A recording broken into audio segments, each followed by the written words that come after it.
गावातून उन्हात का म्हणजे ना इथलं डोकं दुखस ना तर घरी असेल ना असं काम करायची सुद्धा इच्छा होत नाही.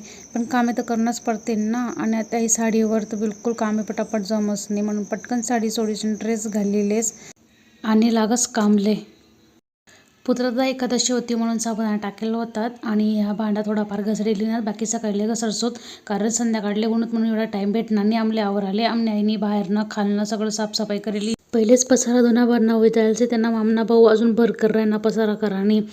आता त्यासनं वयस आहे पसारा करायला, मग काय करतस. स्वयंपाक होई गयात, जेवण पण होई गयात. आता भांडा वगैरे घसडीसन पटापट गॅस वगैरे किचन वगैरे सगळं साफसफाई करीसन पटकन झोपिलीसू. कारण प्रवास करीसन दिवसभर म्हणा इथलं बोर होई जास ना प्रवासनं. पण डोकं बिकं दुखायला लागलं असं वाटस ना. कोणी खायला पण नको द्यायला पाहिजे आणि आरामच करू द्यायला पाहिजे असं वाटस. चला मग भेटूत आपण नेक्स्ट मिनी ब्लॉग मा. Bye bye. जय खानदेश.